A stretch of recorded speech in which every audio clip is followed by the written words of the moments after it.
Hello everyone, welcome to my channel. मैं हूँ सृष्टि और आज हम जो सॉल्व करने वाले हैं वो है सीटेट का paper 2।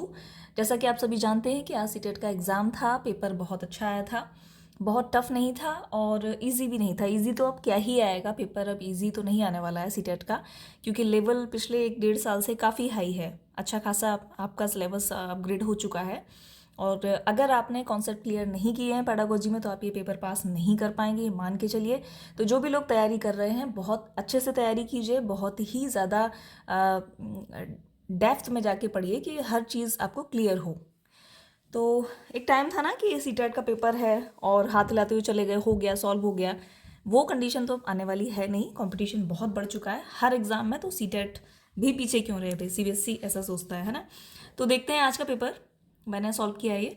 According to Vygotsky, what is the role of the teacher in facilitating cognitive development? तो इसका ऑप्शन नंबर 2 सही आंसर है। To guide and support the students learning through scaffolding. Scaffolding के बारे में आप जानते ही होंगे।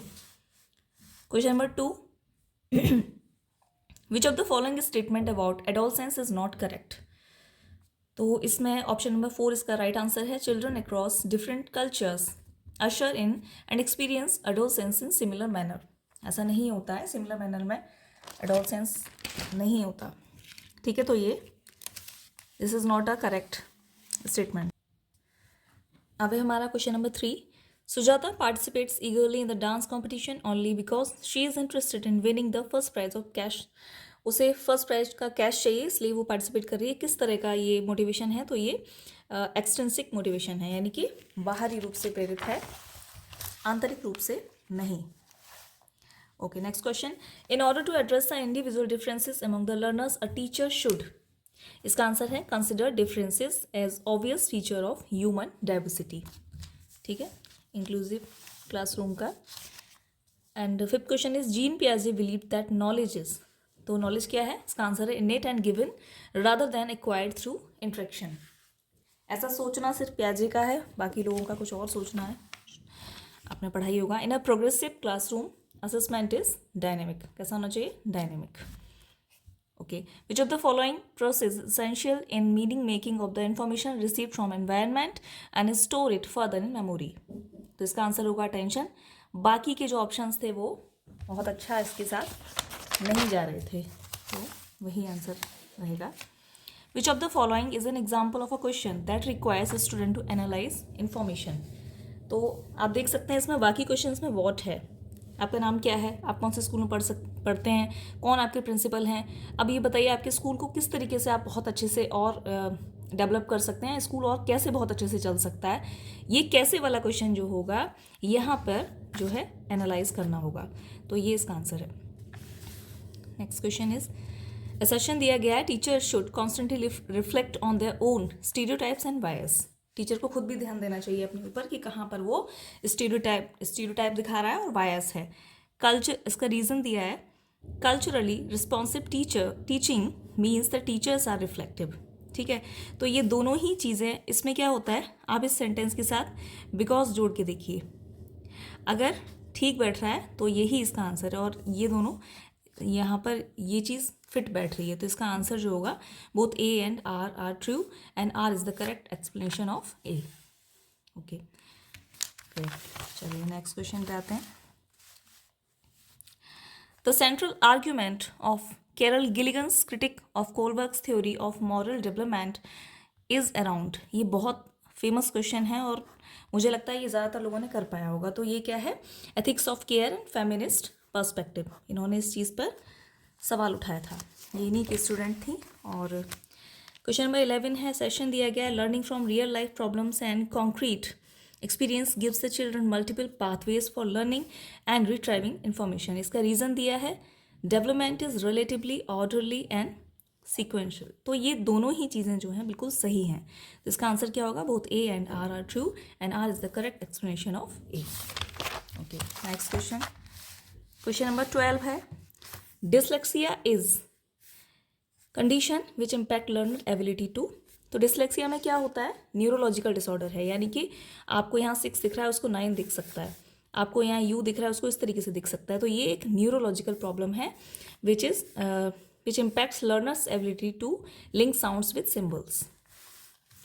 Next is a middle school teacher wants to enable meaningful learning by helping student make connections between concepts and real world application. ठीक है, किसके बीच में कनेक्शन देना है उनको, कॉन्सेप्ट और रियल वर्ल्ड एप्लीकेशन के बीच में. Which of the following activities would be an appropriate pedagogical strategy. इसका आंसर होगा 4. Let the student research on current issues in small groups and present their findings on the class. जो काम वो खुद कर रहे हैं वो सबसे अच्छा है. इस तरह का ऑप्शन अगर है तो समझ लीजिए वही आंसर है. In which stage scholars moral development do children's reasoning revolve around ethics of law. ये क्वेश्चन तो बहुत ही सिंपल है, कई बार पढ़ा भी होगा, आ भी चुका है. तो conventional morality is the right answer. Next question. Okay, next question is which of the following does not exemplify an inclusive classroom. इसमें ये जो क्वेश्चन है ये काफ़ी कंफ्यूजिंग है. इसमें दो ऑप्शन जो हैं, एक तो ये offering differentiated instruction encouraging competitive ethos. तो उसमें होता क्या है, विभेदित निर्देश देना और प्रतिस्पर्धा लोकाचार को प्रोत्साहित करना. अब इन दोनों चीज़ों में जो ज़्यादा गड़बड़ है वो ये वाली लाइन है कि आप कंपटीशन को बहुत ज़्यादा बढ़ा रहे हैं, तो उससे जो है बच्चों में नफरत फैल सकती है. मतलब बढ़िया चीज़ नहीं है ये, तो इंक्लूसिव क्लासरूम के लिए ठीक नहीं है ये. Work in progress portfolios are an effective tool for formative assessment because.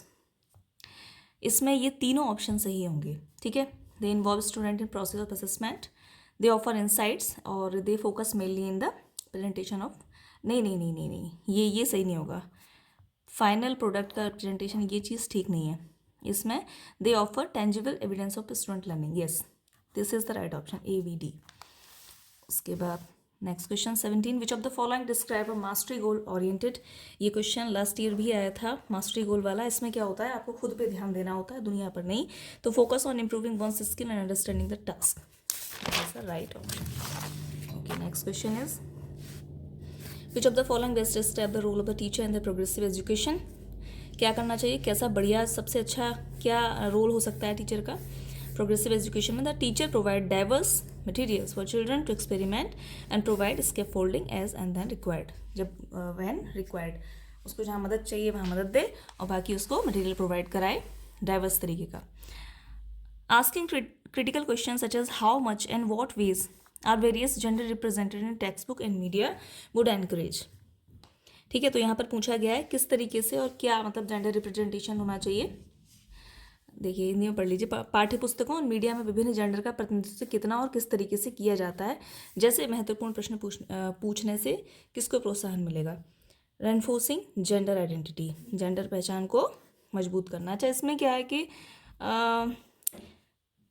ये जो आंसर है, ये जो ऑप्शन है क्वेश्चनिंग जेंडर स्टीरियोटाइप, इसको भी सही बताया जा रहा है. तो ये थोड़ा सा कन्फ्यूज़न है. वैसे मुझे जो लगता है वो यही ठीक लगता है, जेंडर पहचान को मजबूत, क्योंकि इसमें रूढ़ियों पे सवाल क्या है यही नहीं पता है ना. तो हमने ये कैसे सोच लिया कि ये जेंडर स्टीरियोटाइप पर बात हो रही है. बात हो क्या रही है हमको यही नहीं पता है, सिर्फ ये पता है कि बात हो रही है. अकॉर्डिंग टू जीन पियाजे, the ability to use symbols for symbols such as letting the letter X stand for an unknown numeral develops during blank and enables the children to learn this. तो इसमें भी क्या है कि ये जो चीज़ है ये काफ़ी बड़े लेवल की आ गई है. मतलब कि लेटर X से आप सिम्बोलाइज करेंगे किसी चीज़ को, ये एक फॉर्मल ऑपरेशन स्टेज का बच्चा बता सकता है, उससे छोटा बच्चा नहीं बता पाएगा. तो फॉर्मल ऑपरेशनल स्टेज में एल्जेब्रा और कैलकुलस, इसके अलावा कंजर्वेशन एंड सीरिएशन, ये दो ऑप्शन जो हैं इसमें थोड़ा सा कन्फ्यूज़न है. इन दोनों में से कोई भी सही हो सकता है. Okay, and next one is question number 21. Alok shows the following behaviors: hold head in awkward position when reading, squinting and rubbing the eyes frequently, redness, swelling of the eye, confusing letters. There can be symptoms of the potential. तो simple है, देखने में ही लग रहा है उसको problem आँखों में हो रही है, आँखों में दर्द है और स्वेलिंग है. तो ये सब क्या है, विजुअल प्रॉब्लम है. नेक्स्ट क्वेश्चन इज असर्शन दिया गया है in an inclusive classroom adaptations should be made in learning goals, pedagogical strategies as well as assessment. ये सेशन दिया है, इसका रीज़न दिया है इन्होंने. The philosophy of inclusion advocates elimination of all individual differences through pedagogical approaches and assessment. इसमें क्या है, ये चीज़ तो ठीक लिखी है लेकिन ये सही नहीं है. तो इसका आंसर क्या होगा, A is 2 and R is false.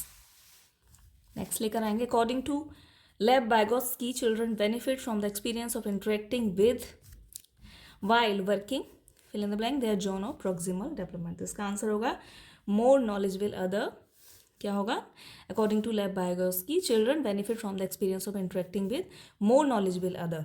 ठीक है, बच्चे कहाँ से सीखते हैं, किसी दूसरे से जिसको जानकारी ज़्यादा है, within the zone of proximal development. तो नेक्स्ट क्वेश्चन लेते हैं, a teacher notices that one of our student is highly distractible. यहाँ पर एक बच्ची है जिसको बहुत ज़्यादा डिस्ट्रैक्शन होता है, ये ADHD का साइन होता है कि कोई बच्चा बहुत हाइपर एक्टिव है और कॉन्सेंट्रेट नहीं कर पा रहा है, trouble paying attention during class, उसको परेशानी होती है क्लास में। Which of the following strategies would is an effective strategy in helping the student stay focus. ऐसी स्थिति में क्या करना पड़ेगा, उसको टाइमर देना पड़ेगा, सेल्फ रेगुलेशन और टाइम मैनेजमेंट के लिए, थोड़े थोड़े टाइम के लिए उसको उसका ध्यान लगाना पड़ेगा। ठीक है, आजकल ये प्रॉब्लम बहुत कॉमन है क्योंकि बच्चे आजकल मोबाइल बहुत चला रहे हैं। 25th क्वेश्चन सेशन लेंगे, students are more likely to do well and stay in school if they have emotional attachment to their school and believe that they matter. इसका रीज़न है emotions play a significant role in learning. बड़ा प्यारा question है ये। बच्चे जब school से भावनात्मक रूप से जुड़े होते हैं तो बहुत अच्छा करते हैं वो स्कूल में, और वहाँ पर उनको पता लगता है कि मैं इंपॉर्टेंट हूँ यहाँ पे। तो ये बड़ा ही प्यारा क्वेश्चन है, और ये है क्या, both A and R are true and R is the correct explanation of A। Next question लेंगे हम, which of the following is the core principle of constructivist learning theory. तो इसमें क्या है कि संरचनावादी अधिगम सिद्धांत का मूल सिद्धांत क्या है, तो ये होगा student construct their own knowledge, अपनी खुद की समझ बनाते हैं, कैसे, active engagement with their environment. Next question हम लेंगे, 27 सेशन है इसका, the less will a child to do a task more directions of the teacher should give, the child can do more and more, the teacher should help less and less. क्या है इसमें, कोई बच्चा जब काम कर रहा है, जितना सक्षम होता जाएगा टीचर उसको उतना कम बताएगा और शुरू में उसको ज़्यादा बताएगा। तो ये क्या चीज़ है इसमें। और दूसरा है इसमें, intelligence can not be accurately measured by calculating IQ। IQ से आप इंटेलिजेंस को मेज़र नहीं कर सकते। दोनों ही चीज़ें बिल्कुल सही है, लेकिन दोनों का आपस में कोई मेल नहीं है। ठीक है, वो बात अलग है, ये बात अलग है, बात सही है बट ये इसको डिस्क्राइब नहीं कर रहा है। तो इसका ऑप्शन क्या होगा, A और R दोनों सही हैं, और true, but R is not the correct explanation of A। Question number 28 देखेंगे, which of the following characterize the process of socialization. तो इसमें क्या है, इसका आंसर होगा ये वाला BCD वाला, BCD। ये लीनियर प्रोसेस जो है, ये क्या है, एक लाइन, मर गए, ख़त्म ये कहानी। तो ये लीनियर प्रोसेस वाली बात है इसमें बिल्कुल गलत, ये तीनों ऑप्शन इसमें बिल्कुल सही है, तो ये इसका राइट आंसर होगा। नेक्स्ट क्वेश्चन लेते हैं, सेशन लेते हैं, there is no objectivity definable movement when child enter middle childhood और एडोलसेंस। ऐसा कोई स्पेशल क्षण नहीं होता कि अभी तुम बच्चे हो, अभी तुम जवान हो जाओगे, धीरे धीरे ये सब काम होते हैं। Development is continuous in nature, और डेवलपमेंट कैसा होता है, प्रगतिशील होता है, होता रहता है। दोनों चीज़ें बिल्कुल सही हैं और एक दूसरे से मैच भी हो रही हैं। तो इसका आंसर होगा both A and R true and R is the correct explanation of A। ठीक है, नेक्स्ट क्वेश्चन हम लेंगे, an elementary school teacher can strongly influence student development of academic self concept by. क्या है कि एक प्रारंभिक विद्यालय का शिक्षक छात्र के शैक्षणिक आत्म संप्रत्यय के विकास को दृढ़ता से प्रभावित करता है। तो इसके जब आप ऑप्शन पढ़ेंगे तो इसमें सब जो है सब बेकार हैं। इसका एक ही ऑप्शन जो है जो मजबूत है, rewarding autonomy initiative in student. मतलब क्या है, आप पुरस्कार वगैरह देंगे तो बच्चा जो है कैसा महसूस करेगा, जो है मोटिवेट फील करेगा। तो ये सबसे अच्छा इसका ऑप्शन है। तो उम्मीद करती हूँ कि पेपर आपको अच्छा लगा होगा। अगर आप पास हो जाते हैं बहुत अच्छी बात है, नहीं पास होते हैं तो फिर से बहुत कोशिश कीजिएगा, बढ़िया तरीके से तैयारी कीजिएगा। और चलिए, thank you so much, bye.